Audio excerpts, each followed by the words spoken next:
Order! Order! You are an incorrigible delinquent at times. Behave yourself, man!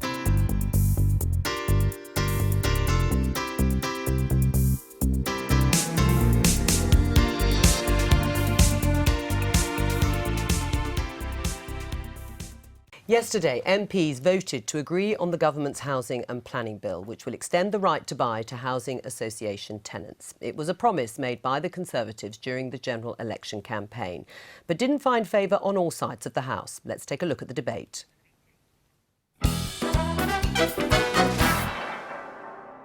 The Secretary explained how selling housing association properties, subsidising that sale by selling council properties, half the stock in the case of my local authority, reducing local authorities' incomes to build properties by reducing rent, and allowing developers to get away without building any social homes. How does that help the thousands of people in housing need in my constituency? I will come on to address the points that the honourable gentleman makes, but I will say at this point the reason that it helps is that we are requiring that there is a new home built for every home that is sold to their tenants, and that will improve the housing stock in London. Given that the bill fails to include any legal commitment to replace social homes that are sold under right to buy on a one-to-one basis, will he accept that selling off valuable council homes to fund the extension of right to buy means that we are losing 2 social homes to rent in return for just 1 social home to buy? That is an overall loss. You will find that actually the rate of additional stock that is being provided in response to the reinvigorated council right to buy is running at over 1 for 1. And the agreement that we have been able to reach with the housing associations makes it very clear, and if the Honourable Lady hasn't had a copy of that, I will make sure that she has a copy, that these homes will be replaced on at least a 1 for 1 basis. I shouldn't say replaced because, of course, the homes continue to be occupied. They trigger an additional home that is being built. So that was a flavour of yesterday's Commons debate. Well, we asked a government minister to come on and talk about their plans, but were told none was available. But worry not, as we're joined by the Shadow Housing Minister, John Healey, and our guest of the day, of course, Jacob Rees-Mogg, is still here. John Healey, more starter homes for first-time buyers, powers to tackle rogue landlords and reform of the planning system to allow more homes to be built. What is it you don't like? Starter homes will be a non-starter for most families and young people on ordinary incomes, so they will miss the very group that the Conservatives say they're trying to help.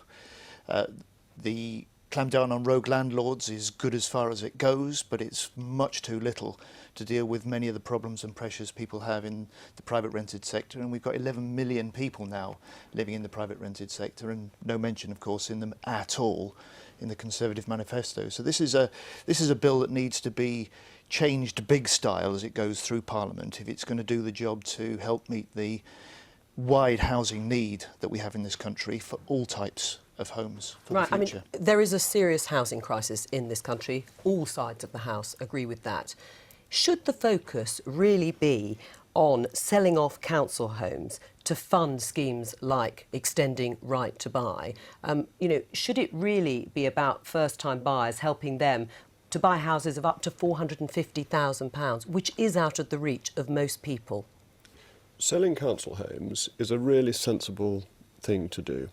That the same people carry on living in those properties, that you still have people living in the homes they bought when Margaret Thatcher was Prime Minister. The idea that the home is taken out of the housing stock is fundamentally false, and I think makes this debate misleading, leads to misunderstandings. The key is going to be building. Pricing in all markets is set at the margin where supply and demand do not meet. And because supply is not meeting demand, house prices in this country are very high. Right. If we can build more houses, increase the supply to meet the demand, then prices will level off. We'll come to the prices, but let's go back to the issue about selling off council homes, because it is very controversial, but it was something that previous Labour governments also pursued and thought was a good idea. Well, the problem with Jacob Rees-Mogg's argument there is that 4 out of 10 of every council homes that have been sold are now not bought to live in, but bought to let. And that's what's happened. And the second big problem is that over these last 5 years, the council homes that have been sold have not been replaced one for one as the government promised, but 9 sold for every one that's been replaced. And that problem is likely to get worse, as we heard yesterday in the Commons. Forced sale of council homes in order to pay for this extension of the right to buy for housing association tenants. It's going to be a huge letdown, I think, for those tenants that believe they've got a chance of their own home, and it'll lead to a huge loss of affordable homes right across the country. Why shouldn't there be a legal requirement to replace or make sure that any home lost is replaced by another affordable or council home? Well, I don't think it is necessary. The government has made that commitment, but on the houses that go into the private renting sector, hold on just a second. They haven't made that commitment, Jacob. They haven't made a legal. They haven't made a legal requirement. Yeah, but that's what I'm saying. Minister, should it be a legal requirement? They haven't made that commitment. I don't think a legal requirement is necessary. I think that the thing is that when people let out their house in the private rented sector, a lot of that may then be paid for through housing benefits. So there is support for people to have homes. And there are 2 different ways of doing it. One is through the private sector and housing benefit. The other is through socially subsidised housing. Neither of them is intrinsically morally better.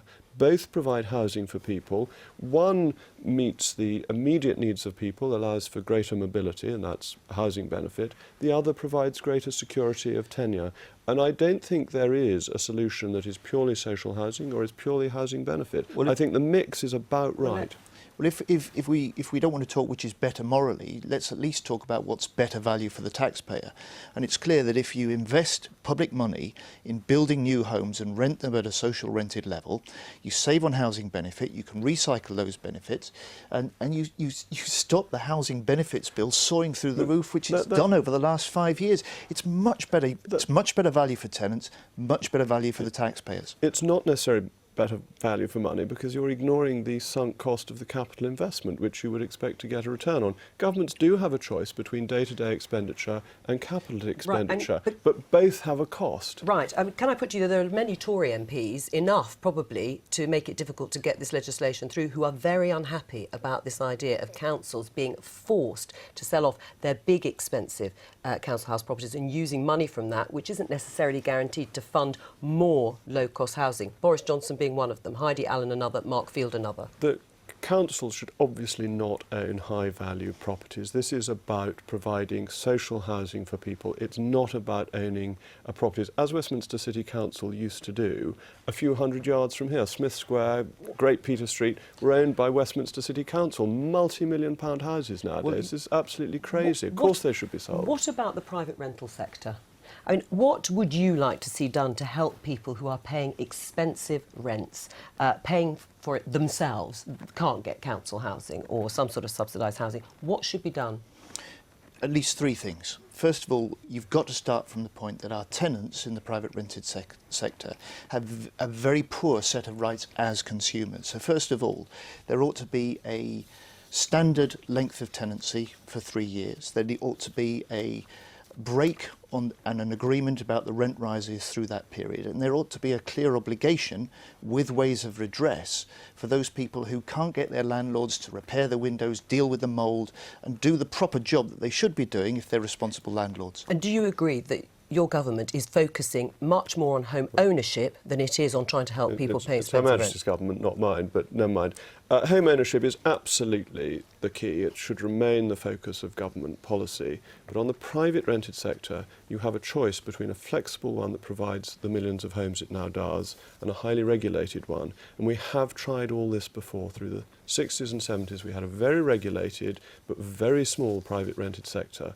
We now have a very large, unregulated one. There is a balance, and there may be some things that need to be adjusted in favour of the tenants. But if too much is done, there simply won't be the properties to let. The problem for Her Majesty's government is that they've got their own track record now, 5 years of failure, whether that's on the private rented sector or on home ownership, which has fallen through the floor since 2010. Now, this is a bill, and Jacob Rees-Mogg wasn't in the chamber for the debate yesterday, but I heard right across the piece concern from Conservative members about this bill, about the forced sale of council homes to fund the right to buy, about starter homes, which will be beyond reach of many ordinary families, and also very wide powers that ministers are taking to be able to impose new housing developments, even if local people have decided they don't want them. And so I think this is a cause for concern for the Conservative Party, and even the Tory mayoral candidate for London said he couldn't support this bill unless it was amended. This is a slow burn problem that will go all the way through to 2020 for your party. Thank you.